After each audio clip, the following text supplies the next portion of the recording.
নির্বাচনে প্রার্থী হলে যাদের জামানত বাজেয়াপ্ত হবে তারাই পিআর পদ্ধতির কথা বলে নির্বাচন বিলম্বিত করার অপচেষ্টা করছে বলে মন্তব্য করেছেন বিএনপি স্থায়ী কমিটির সদস্য সালাউদ্দিন আহমেদ। আর স্থায়ী কমিটির আরেক সদস্য গয়েশ্বরচন্দ্র রায় বলেন, সংস্কারের নামে জনগণ প্রতারিত হলে তা মেনে নেবে না বিএনপি। বিকেলে বিএনপির কেরানীগঞ্জ উপজেলা দক্ষিণ শাখা আয়োজিত সমাবেশে তারা এসব কথা বলেন। প্রতিনিধি শামসুল ইসলাম সনেটকে সাথে নিয়ে আতিকুর রহমান তিতাসের রিপোর্টে বিস্তারিত। যথাসময়ে সংস্কার ও দ্রুত সময়ে জাতীয় নির্বাচনের দাবিতে চুনকুটিয়া গার্লস স্কুল প্রাঙ্গণে সমাবেশের আয়োজন করে বিএনপির কেরানীগঞ্জ উপজেলা দক্ষিণ শাখা। সমাবেশে কেরানীগঞ্জ দক্ষিণ উপজেলা বিএনপি সভাপতি অ্যাডভোকেট নিপুণ রায় চৌধুরী বলেন, যত দ্রুত সম্ভব নির্বাচনের তারিখ আদায় করে নিতে হবে। আমাদের ঐক্যবদ্ধ থাকতে হবে, তাই নির্বাচন যত দ্রুত সম্ভব নির্বাচনের দাবি নয়, এটা আমাদেরকে আদায় করে নিতে হবে। প্রধান বক্তা হিসেবে কথা বলেন বিএনপি স্থায়ী কমিটির সদস্য সালাউদ্দিন আহমেদ। তিনি বলেন, সংখ্যানুপাতিক নির্বাচনের কথা বলে একটি মহল নির্বাচন বিলম্বিত করার চেষ্টা করছে। বলছে সংসদের নিম্ন কক্ষে অনুপাত চাই, উচ্চ কক্ষে অনুপাত চাই, অনুপাত ছাড়া নাকি বাংলাদেশে নির্বাচন হবে না। যারা এই কথা বলছে তারা একটা চোরের দল। যারা 16 বছর আওয়ামী লীগের সাথে ছিল, আওয়ামী লীগের সমস্ত নির্বাচনকে বৈধতা দেওয়ার জন্য হাত পাকা দিয়ে বাতাস করেছে। প্রয়োজনে গণতন্ত্রের জন্য আবারও সংগ্রাম হবে উল্লেখ করে বিএনপির নেতা বলেন, ফ্যাসিবাদ বিরোধী জাতীয় ঐক্য সমুন্নত রেখে বাংলাদেশকে এগিয়ে নিতে হবে। যে ঐক্য গড়ে উঠেছে ফ্যাসিবাদ বিরোধী জাতীয় ঐক্য, সেই ঐক্যকে আমরা সমুন্নত রাখবো, সেই ঐক্যকে আমরা শক্তিতে পরিণত করি এবং সেই ঐক্যকে সামনে রেখে আমরা নতুন বাংলাদেশ, সমৃদ্ধ বাংলাদেশ, আমাদের সবার আগে বাংলাদেশ নীতি বাস্তবায়ন করবো ইনশাআল্লাহ। সমাবেশে প্রধান অতিথির বক্তব্যে দলের স্থায়ী কমিটির অপর সদস্য গয়েশ্বরচন্দ্র রায় বলেন, সংস্কারের নামে জনগণ প্রতারিত হলে তা মেনে নেবে না বিএনপি। নির্বাচন করতে হবে, নির্বাচন আটকানোর শক্তি কারো হাতে নাই। যদি আমরা নামি, যারা বলে 16 বছরে আমরা কিছু করতে পারি নাই, তাদেরকে বলবো আমরা এখন 16 দিনে তা দেখিয়ে দিতে পারি। আতিকুর রহমান তিতাস, মাই টিভি। যারা জুলাইয়ের ইতিহাস সংবিধানে রাখতে চায় না তারা মুজিববাদের নতুন পাহারাদার বলে মন্তব্য করেছেন এনসিপির আহ্বায়ক নাহিদ ইসলাম। দুপুরে বগুড়ার সাতমাথায় আয়োজিত পথসভায় তিনি কথা বলেন। এর আগে বগুড়ায় শহীদ পরিবারের সাক্ষাৎ শেষে নাহিদ ইসলাম বলেন, বিচার, সংস্কার, তারপর নির্বাচন। প্রতিনিধি লতিফুল করিমের তথ্যচিত্রে আবু সাইদ অপুর রিপোর্ট। ঐতিহাসিক জুলাই গণ অভ্যুত্থানের বর্ষপূর্তি উপলক্ষে এনসিপির পদযাত্রার কর্মসূচি পঞ্চম দিনে বগুড়ায় কর্মসূচি পালন করছে এনসিপি।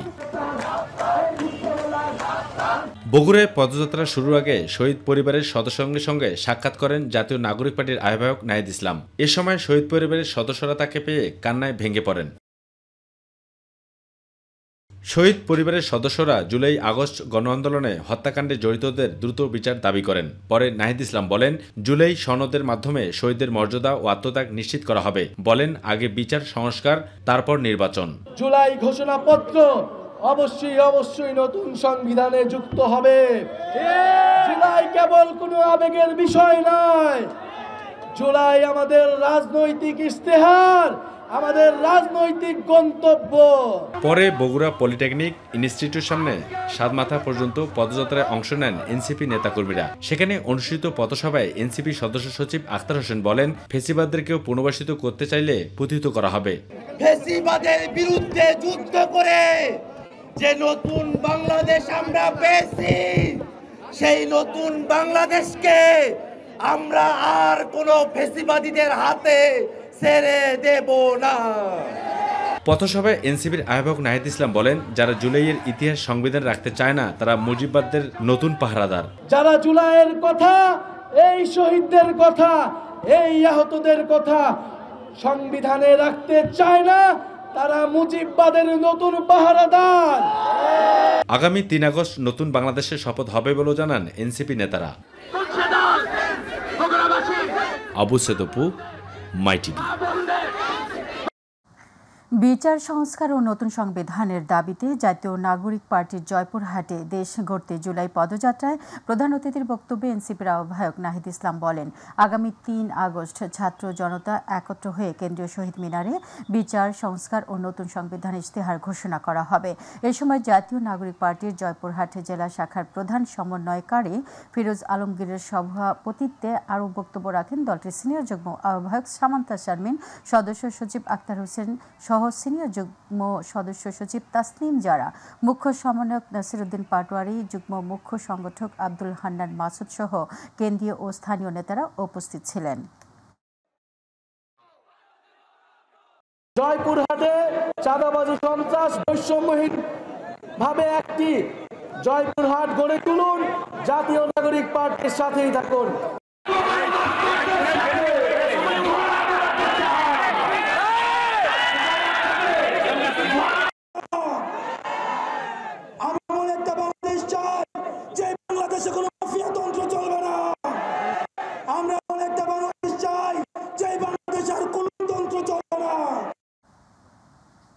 আগামী নির্বাচন সুষ্ঠু হতে হবে, জনগণ আর যেন তেন কোনো নির্বাচন চায় না বলে মন্তব্য করেছেন জামায়াতে ইসলামীর আমির ডাক্তার শফিকুর রহমান। তিনি বলেন, উন্নয়নের নামে দেশ থেকে ২৬ লক্ষ কোটি টাকা বিদেশে পাচার করেছে আওয়ামী লীগ। ফেনী ও কুমিল্লায় আলাদা অনুষ্ঠানে জামায়াতের আমির এসব কথা বলেন। প্রতিনিধি আবু মুসা ও আমিন চৌধুরীর তথ্যচিত্রে জাহিদ আহমেদ বাবুর রিপোর্ট। সমসাময়িক রাজনীতি সহ নানা বিষয়ে আলোচনার জন্য সুধী সমাবেশ আয়োজন করে বাংলাদেশ জামায়াতে ইসলামী ফেনী জেলা শাখা। বিকেলে ফেনীর একটি কমিউনিটি সেন্টারে আয়োজিত অনুষ্ঠানে প্রধান অতিথির বক্তব্যে জামায়াতে ইসলামীর আমির ডাক্তার শফিকুর রহমান বলেন, উন্নয়নের নামে দেশ থেকে ২৬ লক্ষ কোটি টাকা নিয়ে গেছে আওয়ামী লীগ, যা কয়েকটি বাজেটের সমান। গণতন্ত্রের চেয়ে উন্নয়ন বেশি প্রয়োজন, এটা বলতেন কিনা তারা? তার মানে গণতন্ত্র তারা স্বীকার করতো না। বাস্তবে তারা তিনটা নির্বাচনে দেখিয়ে দিয়েছেন তারা গণতন্ত্র আসলে পছন্দ করেন না। এরপরে তারা একটা কথা বলতেন, বাংলাদেশ এখন উন্নয়নের মহাসড়ক, এটা বলতেন না তারা? আসলে তারা একটা মহাসড়ক তৈরি করেছেন, এটা আপনারা আমরা দেখতে পারবো না। ওই মহাসড়কে গাড়ি চালিয়ে বাংলাদেশ থেকে তারা ২৬ লক্ষ কোটি টাকা বাংলাদেশ থেকে তারা পাচার করেছে। বিচারের নামে প্রহসন করে আলেমদেরকে দুনিয়া থেকে সরিয়ে দেওয়া হয়েছে উল্লেখ করে তিনি বলেন, সিরিয়ালি নেতৃবৃন্দকে হত্যা করা হয়েছে। জামায়াতে ইসলামীর নেতৃবৃন্দকে ঠান্ডা মাথায় খুন করা হয়েছে, বিচারের চাদর গায়ে দিয়ে চরম অবিচার করা হয়েছে। তখন আমরা বলেছি এইসব অভিযোগ সম্পূর্ণ মিথ্যা। ব্রাসেলস থেকে রায় লিখে দেয় আর বাংলাদেশে পড়ে শোনায় বিচারক, লজ্জা। বিচারকে ধ্বংস করা হয়েছে। এর আগে সকালে কুমিল্লা সদর দক্ষিণ উপজেলার পদুয়ার বাজার বিশ্ব রোড এলাকায় আয়োজিত পথসভায় জামাতের আমির বলেন, আগামী নির্বাচন সুষ্ঠু হতে হবে, জনগণ আর যেন তেন কোনো নির্বাচন চায় না। আমাদের কাছে বাংলাদেশকে আমানত রেখে দিয়েছে, আমরা সেই রক্তের সাথে কাউকে বেইমানি করতে দেব না। আমরা চাই এই ধরনের রক্ত যেন এই জাতিকে বারবার দিতে না হয়। কাজে আগামী নির্বাচন সুষ্ঠু আর উপর সেটা নির্ভর করবে। আমরা যেন তেন কোনো নির্বাচন চাই না। জাহিদ আহমেদ বাবু, মাই টিভি। দেশ ছেড়ে পালিয়ে যাওয়া আওয়ামী নেতাদের পৈশাচিক দমন পীড়ন এজিদ বাহিনীর সমতুল্য ছিল বলে মন্তব্য করেছেন বিএনপির ভারপ্রাপ্ত চেয়ারম্যান তারেক রহমান।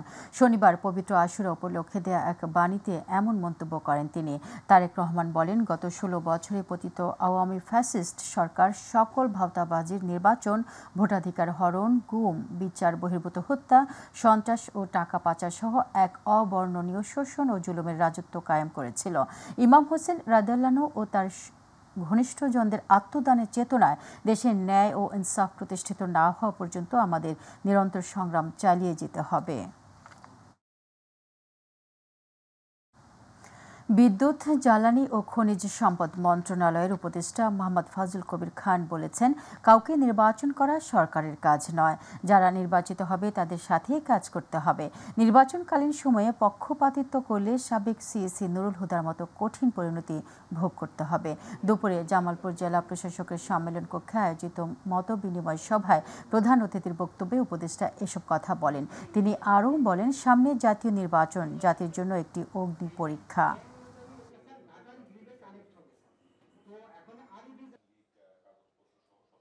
তারপরে হচ্ছে যে এই যে 18 থেকে 25 বছরের যারা তরুণ, যারা জীবনে কোনো ভোট দেয় না, তাদের ভোটার প্রেফারেন্স আমাদের কাছে জানা নাই, তারা কাকে ভোট দেয় আপনি জানেন না।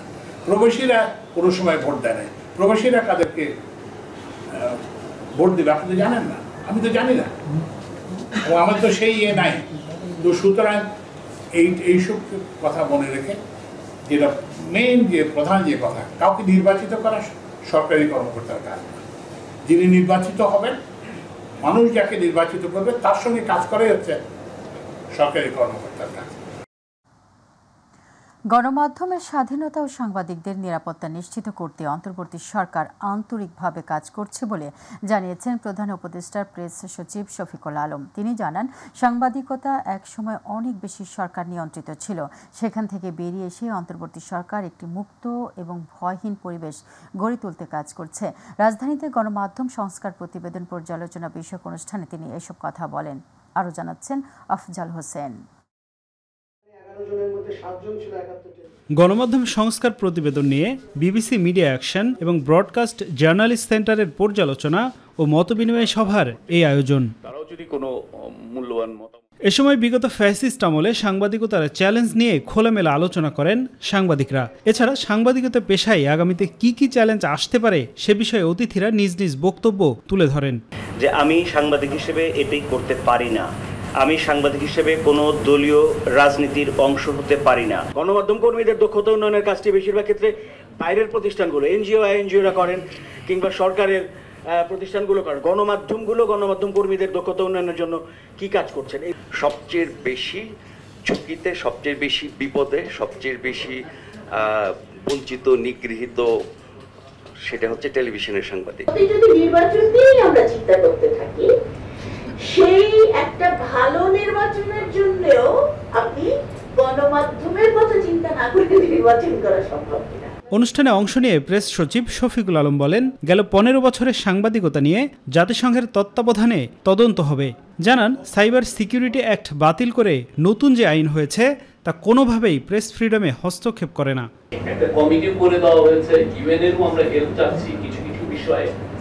আমরা মনে করি বাংলাদেশের জার্নালিজমটা আরো বেটার হওয়া উচিত, আরো আমরা চাই যে আপনি সত্য কথাটা সব সময় আসুন, এবং যেই লো কনফিডেন্সটা তৈরি হয়েছে জার্নালিস্টদের বাংলাদেশের মিডিয়া আউটলেটদের নিয়ে, সেটাও দূরীভূত হওয়া উচিত। কোনো এজেন্সি যাতে গণমাধ্যমকে ভয় দেখাতে না পারে সে বিষয়ে ব্যবস্থা নেওয়া হয়েছে জানিয়ে প্রেস সচিব বলেন, বর্তমানে গণমাধ্যম স্বাধীন এবং এতে সরকার ন্যূনতম হস্তক্ষেপ করছে না। কোনো ধরনের কোনো ইন্টারফেরেন্স আমরা করতে চাই না। ওই যে রিপোর্টটা যেটা কামাল ভাই করেছেন, সেটা আমরা আরো বড় পরিসরে এটা নিয়ে কথা বলার সুযোগ আছে। যে কোনো টিভি আসুক, যে কোনো নিউজ মিডিয়া আসুক, তার বেসিক মিনিমাম ওয়েজ হবে 30,000 টাকা।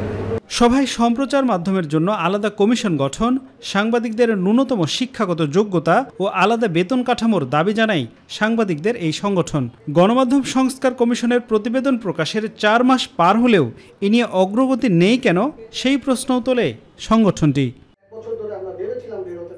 Afzal Hossain, My TV, Dhaka.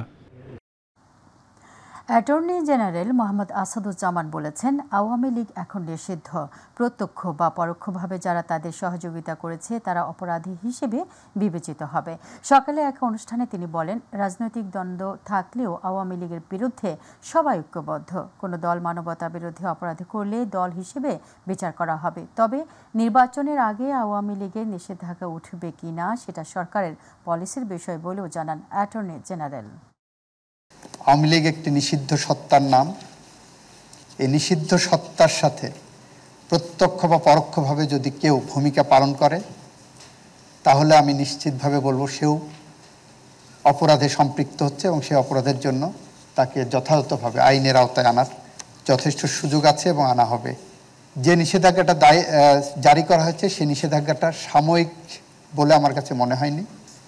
এই নিষেধাজ্ঞাটা আইনের আওতায়, আইনের প্রয়োগে স্থায়ী নিষেধাজ্ঞা হিসাবে এসেছে। বাংলাদেশের বিরুদ্ধে ভারতীয় বিভিন্ন গণমাধ্যম ও সামাজিক মাধ্যমে অপপ্রচারের অভিযোগ উঠেছে। মিথ্যা ও ভিত্তিহীন সংবাদ প্রচার করে বিশ্ব দরবারে বাংলাদেশের ভাবমূর্তি ক্ষুণ্ণ করতে এই অপচেষ্টা চালানো হচ্ছে বলে দাবি বিশ্লেষকদের।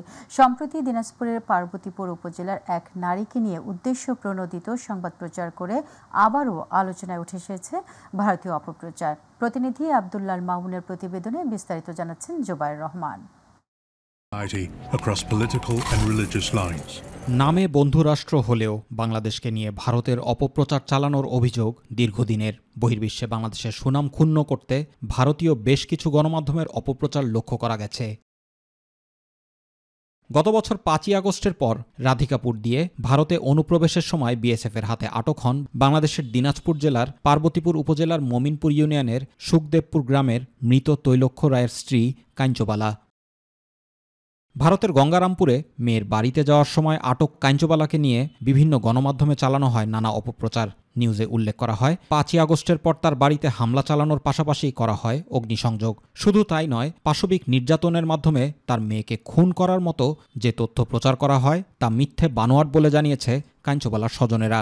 সরেজমিনে গিয়েও এর সত্যতা পাওয়া যায়নি। আগুন দিয়েও দেয় নাই, কিছু করে নাই, এলে তামান মিথ্যা কথা। মৌলভীবাদীরা এরকম ধর্ষণ, আগুন লাগা, তারপরে হচ্ছে এগুলা অত্যাচার, এগুলা বলছে, চাপে পড়ে বলছে, আর কি বলছে আমি বুঝিনি, কিন্তু এটা সবগুলোই মিথ্যা। কাঞ্চবালা আমার দাদি হয়, উনি হচ্ছে ভারতে গেছে, মানে গেছে হলে জেলে কথা কইছে হলে সব মিথ্যা কথা, একটা কথা সত্য নয়। বিপদ আপদে দীর্ঘদিন যাবৎ হিন্দু মুসলিম সকলে শান্তিপূর্ণভাবে বসবাস করে আসার কথা জানিয়েছেন কাঞ্চবালার প্রতিবেশীরা। সম্প্রতি ভারতীয় মিডিয়ায় অপপ্রচার চালানোর মাধ্যমে ভ্রাতৃত্বের এ বন্ধন নষ্ট করার অপচেষ্টা চালানো হচ্ছে বলে দাবি এলাকাবাসীর। মুসলমানে আমার উপর অন্যায় অত্যাচার করছে, আগুন ধরে দিছে বা আমাকে দেখতে পারে না, এগুলো সব মিথ্যা কথা, এগুলো একটাও সত্য না। বন্ধু মুসলমান বন্ধু। এদিকে কাঞ্চবালা নয়, উদ্দেশ্য প্রণোদিতভাবে ভারতীয় মিডিয়া তাকে দিয়ে অপপ্রচারের এসব কথা বলতে বাধ্য করেছেন বলে মনে করেন স্থানীয় সচেতন মহল। তাদের দাবি 5ই আগস্টের পর নয়, বিগত এক দশকেও এমন ঘটনার নজির নেই এই ইউনিয়নে। কাঞ্চবালা যেভাবে কথাগুলো উপস্থাপন করেছে ভারতীয় মিডিয়ার সামনে, এভাবে কথাগুলো বলা আদৌ তার পক্ষে সম্ভব নয়। আসলে এগুলো কথা বলে বাংলাদেশের ভাবমূর্তি নষ্ট করা হচ্ছে তাদের হয়তো মুখ্য বিষয়। এটা সম্পূর্ণ একটা মিথ্যা বানোয়ার তথ্য দিয়েছে, এটা সম্পূর্ণ মিথ্যা। এরকম ঘটনা আমার গ্রামে, আমার ইউনিয়ন কোথাও ঘটেনি। বর্তমান সরকারের ভাবমূর্তি ক্ষুণ্ণ করতে এসব ভিত্তিহীন অপপ্রচার চালানো হচ্ছে বলে দাবি করেছেন সনাতন ধর্মাবলম্বী এ নেতা। কোনো ঘটনা ওখানে ঘটেনি, ঘটনাটা বানোয়াট উদ্দেশ্যে প্রণীত হবে সরকারকে বেকারে ফেলার একটা অপচেষ্টা। এবং আমরা পার্বতীপুর বা যশাইয়ে এই সরকারের সময় বা 5ই আগস্টের পর থেকে আমরা শান্তিতে আছি। গত 5ই আগস্টের পর কাঞ্চবালার উল্লেখিত ঘটনার বিষয়ে কোনো রেকর্ড থানায় নেই।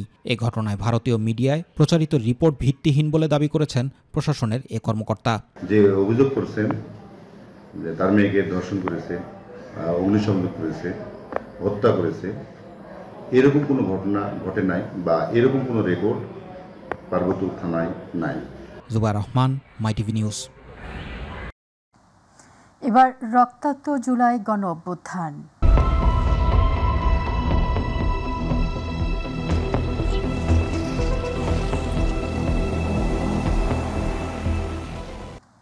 জুলাই অভ্যুত্থানের 1 বছর 24-এর এই দিনগুলোতে ছাত্র জনতার ন্যায্য দাবি আদায়ে দল মত নির্বিশেষে সকল শ্রেণী পেশার মানুষের পাশাপাশি পিছিয়ে ছিলেন না দেশের সাংস্কৃতিক অঙ্গনের যোদ্ধারাও। করেছেন পথনাটক, লিখেছেন কবিতা, গান, যা অনুপ্রাণিত করেছিল আপামর জনতাকে। মিফতা গালিবের বিশেষ রিপোর্ট।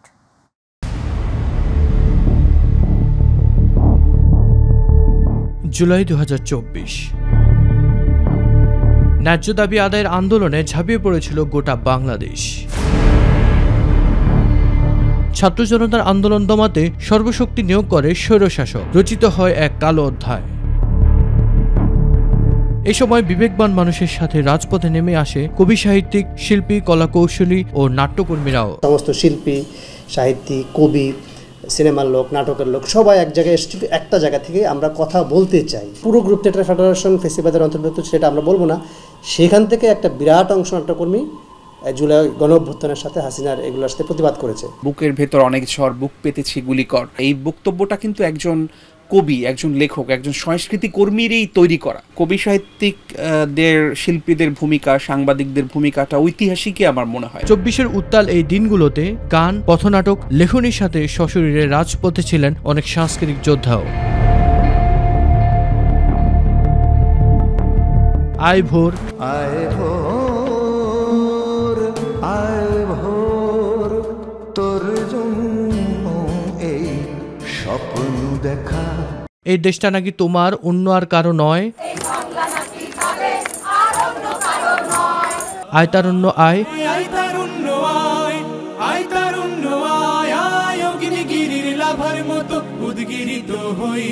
দেশটা কি তোর বাপের?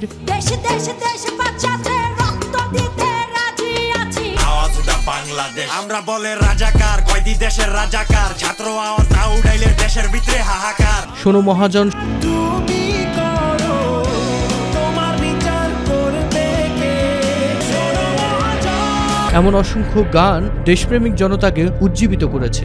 গণ অভ্যুত্থান চলাকালে কথা ক, আওয়াজ উড়া, এরকম গানের শিরোনাম দিয়ে গান হয়েছে।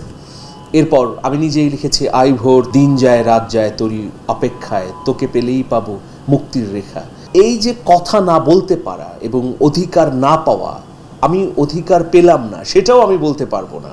বলতে গেলে আমি গুম হয়ে যাব, আমার লাশটাও আমার বাবা মার কাছে যাবে না। আত্মত্যাগের জন্য যারা শহীদ হয়েছেন তাদের প্রতি শ্রদ্ধা এবং তাদের প্রতি স্যালুট। দেশটা তোমার বাপের নাকি করছো ছলা কলা, কিছু বললেই ধরছো চেপে জনগণের গলা। এটা কিন্তু আমাদের অন্যায়ের প্রতিবাদ, যেখানে অন্যায় সেখানে আমাদের প্রতিবাদ। 24-এর সেই রক্তাক্ত সময়ের গান, নাটক, চলচ্চিত্র, কবিতা সহ শৈল্পিক কর্মযজ্ঞের মাধ্যমে টিকে থাকবে জুলাই। সমুজ্জ্বল হবে শহীদের রক্তে রাঙা লাল সবুজের এই পতাকা। মিফতাহ গালিব, মাই টিভি, ঢাকা। কুমিল্লার মুরাদনগর উপজেলায় মা ও 2 সন্তানকে কুপিয়ে এবং পিটিয়ে হত্যার মামলায় আরও 6 জনকে গ্রেপ্তার করেছে র্যাব। একটি মোবাইল ফোন চুরির ঘটনাকে কেন্দ্র করেই এই হত্যাকাণ্ড ঘটানো হয়েছে বলে জানিয়েছেন র্যাব 11 এর অধিনায়ক lieutenant colonel HM Sajjad Hossain. Karwan বাজার র্যাব মিডিয়া সেন্টারে তিনি বলেন, বনশ্রী এলাকা থেকে গ্রেপ্তার করা হয় তাদের। পরে গ্রেপ্তারকৃতদের মুরাদনগরের বাঙ্গুরা বাজার থানায় স্থানান্তর করা হবে বলে জানান র্যাব 11 এর অধিনায়ক। হত্যাকাণ্ডের প্রায় 39 ঘণ্টা পর গতকাল মধ্যরাতে থানায় মামলা হয়। মামলায় 38 জনের নাম উল্লেখ করে অজ্ঞাতনামা আরও 20 থেকে 25 জনকে আসামি করা হয়েছে। একটি মোবাইল চুরিকে কেন্দ্র করে সবাই মিলে তাদের বাড়িতে হামলা করে একই পরিবারের 3 জনকে, যেখানে রোকসানা আক্তার রুবি, তার ছেলে রাসেল এবং তার মেয়ে জোনাকি, তাদেরকে নির্মমভাবে পিটিয়ে হত্যা করা হয়। শূন্য দারিদ্র্য, শূন্য বেকারত্ব ও শূন্য কার্বন নিঃসরণ, এই 3টি লক্ষ্য অর্জনে মুসলিম বিশ্বের নেতৃবৃন্দকে এগিয়ে আসার আহ্বান জানিয়েছেন পরিবেশ উপদেষ্টা সৈয়দা রিজওয়ানা হাসান। রাজধানীর গুলশানের একটি হোটেলে অনুষ্ঠিত আন্তর্জাতিক সামাজিক ব্যবসা সম্মেলন 2025-এ অংশ নিয়ে তিনি এই কথা বলেন। এই সময় ইসলামী মূল্যবোধের প্রসঙ্গ টেনে উপদেষ্টা বলেন, ইসলাম শুধু উপদেশ দেয় না, কার্যকর পদক্ষেপের কথাও বলে। এটি বৈষম্যের বিরুদ্ধে কথা বলে এবং মুনাফার নামে দুঃখ সৃষ্টি না করে সহনশীলতার শিক্ষা দেয়।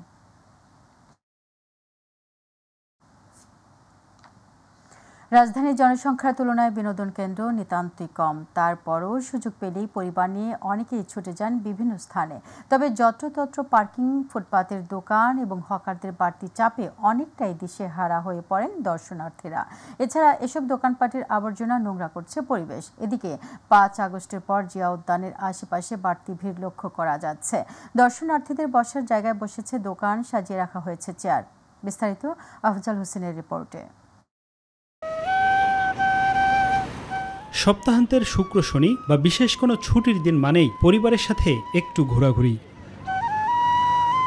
নগরের যাপিত জীবনের একঘেয়েমি দূর করতে পরিবারের সাথে প্রকৃতির কাছে ছুটে আসেন অনেকেই।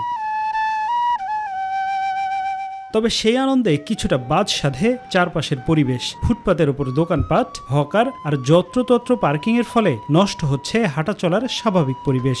অনেক ভালো লাগে, খোলামেলা পরিবেশ, তো এখানে গাছ আছে, তারপরে রৌদ্র কম। এখানে মনে করেন পরিবেশটা একটু অন্যরকম একটা হয়েছে, মানে খোলামেলা পরিবেশ, সবাই আসতে পারতেছে, কোনো ঝামেলা নাই। এদিকে গেল 5ই আগস্ট শেখ হাসিনার পতনের পর ভিড় বেড়েছে জিয়া উদ্যানে। বিকেল হলেই লেকের দুই পাড়ে হাজির হন অনেকেই। সেই সুযোগে ফুটপাত দখল করে চলছে নানান রকম ব্যবসা। আমরা তো এখানে সবসময় ব্যবসা করি, আসে অনেক সময় সরায় দেয়, আবার আমরা করি, আমরা এটা শিখছি, আমরা কি করব। এখানে 5 মাস প্লাস আলহামদুলিল্লাহ ভালো চলছে। এদিকে ফুটপাতের উপর দোকান আর দর্শনার্থীদের বসার জায়গায় চেয়ার সাজিয়ে রাখায় অনেকেই ক্ষোভ প্রকাশ করেছেন। পরিবার ও প্রিয়জনের সাথে নিরিবিলি একটু অবসর কাটাতে বাড়তি নজরদারি ও সুন্দর পরিবেশ তৈরির দাবি নগরবাসীর। Afzal Hossain, My TV, Dhaka.